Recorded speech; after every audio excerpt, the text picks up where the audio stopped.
밤사이 쏟아진 폭우에 주택이 매몰되고 축구장 180개 면적의 농경지가 침수되는 등 피해가 잇따랐습니다. 택시 노조원들이 전액 관리제를 요구하면서 전주시청 4층 난간에서 기습 농성을 벌였습니다. 폐기물이 불법 매립된 익산 폐석산 복구 이행 계획서 제출 시한이 오늘 마감되면서 복구가 시작될지 관심을 모으고 있습니다.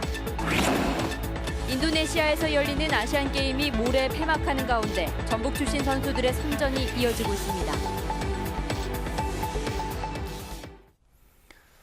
여러분 안녕하십니까? JTBC 8시 뉴스입니다.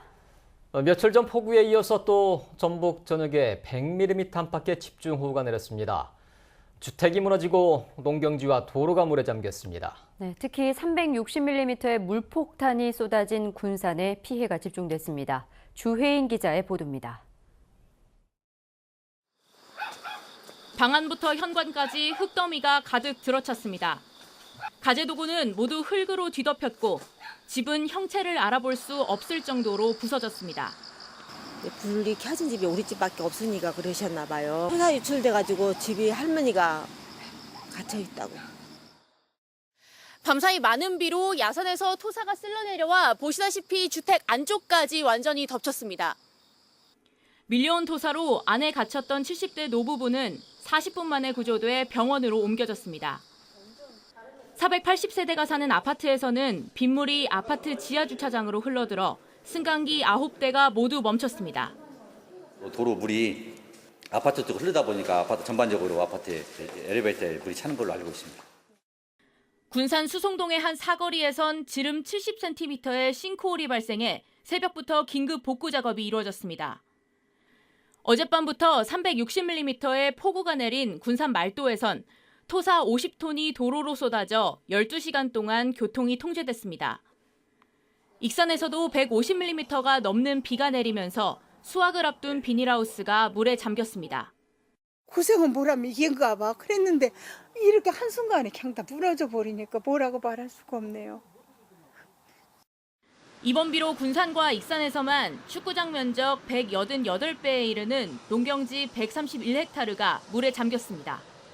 또 주택과 상가 7곳과 도로 5곳이 침수 피해를 입었고 가로수가 쓰러지는 피해도 잇따랐습니다. JTBC 뉴스 주혜인입니다. 비는 대부분 오후 들어 그쳤습니다. 취재기자 연결해서 자세한 상황 알아보겠습니다. 나금동 기자 소식 전해주시죠. 네, 앞서 보신 것처럼 어젯밤부터 내린 비로 많은 피해가 났는데요. 지역별로는 군산 말도에 367mm 나왔고 군산 209, 완주 177, 익산 157, 전주 112mm 됩니다. 오늘 새벽과 아침 사이에는 전주, 군산, 익산에 1시간에 40에서 50mm가 넘는 물폭탄이 쏟아졌습니다. 이런 이례적인 집중호우는 지난 일요일과 월요일 사이에 내린 비에 이어 두 번째입니다. 북태평양 고기압이 뿜어내는 수증기가 북쪽의 찬 공기와 만나면서 생긴 정체전선. 이게 한반도를 오르내리면서 가을 장마와 비슷한 게릴라성 폭우를 뿌렸다는 설명입니다. 정체전선이 우리 지역에 오래 머무르면서 강하고 많은 비가 집중적으로 내렸습니다.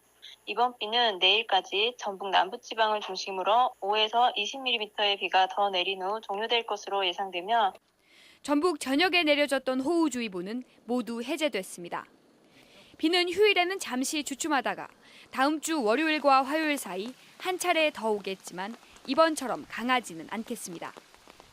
전주기상지청은 비가 온 뒤에도 당분간 낮 기온 30도 안팎의 늦더위가 이어질 것으로 내다봤습니다. JTBC 뉴스 나금동입니다. 택시 전액 관리제를 둘러싼 갈등의 해결 기미가 보이질 않습니다. 택시 근로자들이 오늘 전주시 청사 건물에서 전액 관리제를 요구하며 농성에 들어갔습니다. 하원호 기자의 보도입니다. 전주시청사 4층 난간에 택시 근로자가 매달려 있습니다. 밧줄로 몸을 묶은 채 택시 전액 관리제 실시를 요구하고 있습니다. 택시 근로자들은 전주시가 전액 관리제를 실시하지 않는 택시 회사들에게 계속 과태료 처분을 내릴 것을 주장하고 있습니다. 전액 관리제 법대로 처분하라고 하는 것밖에 없습니다. 법대로 해주시면 된다고 전주시장님은 법대로 처분해달라고 저희는 주장하는 것입니다. 이번 농성은 전주시청 앞에서 전액관리제를 요구하며 1년 가까이 지속하고 있는 김재주 씨의 고공농성과 관련이 있습니다. 농성이 길어지면서 김재주 씨의 건강이 악화되자 다른 근로자들이 농성을 이어가겠다는 의사를 밝혔습니다. 고공농성이 1년이 되면서 소화기 계통이 지금 정상 기능을 못하고 있거든요. 이 소식을 듣고 자기들이 대신 지금 고공농성을 할 테니 김재주 조합원을 좀 살리기 위해서 고공농성을 좀 중단해달라. 전주시는 지난 2일 택시업체에게 과태료를 부과해 지금 단계에서 추가로 과태료를 부과하기는 어렵다는 입장입니다. 전주시는 자진 철수를 요청하고 있지만 시청사 건물의 농성이 자칫 길어질 수도 있어서 당혹감을 감추지 못하고 있습니다. JTB 뉴스 하원호입니다. 지정 폐기물이 불법 매립된 익산 낭산면의 폐석산에 대한 폐기물 업체들의 복구 계획서 제출 기한이 오늘까지였습니다. 업체들의 복구 이행 계획서 제출 여부가 폐석산 복구 작업의 분수령이 될 것으로 보입니다. 김진영 기자가 보도합니다. 100만 톤이 넘는 지정 폐기물이 불법 매립된 익산의 한 폐석사입니다. 이 석산의 불법 매립과 관련된 폐기물 업체는 일반 폐기물과 지정 폐기물 등을 포함해 전국적으로 45곳에 이릅니다. 복구를 이행해야 할 이들 업체들의 계획서 제출 기한은 오늘까지입니다. 지방환경청과 소속 지자체에 제출된 복구 이행 계획서가 다음 주에 환경부로 보내지게 되면 검토를 거쳐 오는 11월부터 본격적인 복구 작업에 들어가게 됩니다. 다음 주 정도 이제 지나서 그 내용들이 모아놓고 그냥 회의를 하다 보면 그것이 어느 정도 가닥은 잡힐 것 같아요. 그러나 폐석산 인근 주민들은 환경부와 익산시가 이행 계획서를 받지 못할 경우를 대비하지 않고 있다며 강하게 반발하고 있습니다. 주민들은 폐기물 업체가 지난해 이행 계획서 제출 약속을 어긴 적이 있어 또 지키지 않을 가능성이 높다는 겁니다. 이에 대비해 정부가 직접 폐기물을 치우는 행정 대집행을 분명히 해달라고 요구하고 있습니다. 업체가 이행 조치 명령에 따르지 않는 것을 의혹의 논으로 바라볼 수밖에 없고 아직도 이 사람들은 다른 길이 있나 찾고 있지 않나 의심스러울 뿐입니다. 폐석산에 묻힌 불법 폐기물을 처리하는데 3천억 원가량 필요한 것으로 추산되고 있습니다. 폐기물 불법 매립이 세상에 드러난 지 2년 5개월 만에 본격적인 복구 작업이 시작될지 관심이 쏠리고 있습니다. JTB 뉴스 김진영입니다. 전라북도가 지난해 거둔 지방세가 1조 348억 원으로 1년 전보다 655억 원, 6.8% 늘었다고 밝혔습니다. 이는 부동산 거래 증가로 취득세가 313억 원, 지방소비세가 308억 원이 더 거쳤기 때문입니다. 이에 따라 시군세를 빼고 도민 한 명이 낸 지방세는 평균 55만 8천 원으로 3만 8천 원이 늘었습니다. 자카르타 아시안게임이 막바지에 이른 가운데 전북 연고 선수들이 선전을 펼치고 있습니다. 펜싱 구본길이 이관왕에 오르는 등 지금까지 20개 가까운 메달을 따냈습니다. 정원익 기자입니다. 펜싱 남자 사부르 국민체육진흥공단 구본길은 결승전에서 대표팀 후배 오상욱을 꺾고 금메달을 목에 걸었습니다.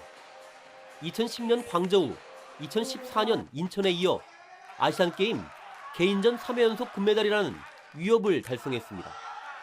구본길은 단체전에서도 국민체육진흥공단 김정환과 함께 금메달을 따내 이관왕에 올랐습니다. 개인전에서 약속드렸던 금메달을 약속을 지킬 수 있어서 너무 기쁘고요. 앞으로 후배들과 더 도쿄올림픽을 위해서 더 열심히 준비해서 펜싱 여자 사부르 익산시청 김지연은 개인전에서 동메달에 머물렀지만 단체전에서 황선아, 최수연과 함께 금메달을 품에 안았습니다. 저희가 서로 믿는 것도 강하고 서로 소통도 잘 됐던 것 같아요. 사이클 단체 추발 삼양사 김유리, 자전거 개인 추발 국토공사 박상훈, 패러글라이딩 대한협회 장우영도 금메달을 목에 걸었습니다. 조정과 농구에서는 은메달, 체조, 역도, 수영 등에서는 동메달 등 지금까지 전북 선수들은 20개에 가까운 메달을 따냈습니다. 아시안게임이 다음 달 2일 폐막하는 가운데 전북 선수들은 축구와 카누, 자전거 등에서 추가로 메달 사냥에 나섭니다. 4년 전 인천에서 메달 32개를 따내 우리나라가 종합 2위를 차지하는 데 크게 기여한 전북 선수들. 남은 기간에도 선전이 기대됩니다. JTB 뉴스 정원익입니다. 정부가 지난해 말에 이어 올해 도시재생 뉴딜 사업지로 새로 전주 등 6개 시군의 7곳을 선정했습니다. 7곳은 전주시 우화동 3가와 서완산동 1가, 정읍시 수성동과 김제시 유촌동, 남원시 동충동과 부안군 부안읍, 고창군 고창읍입니다.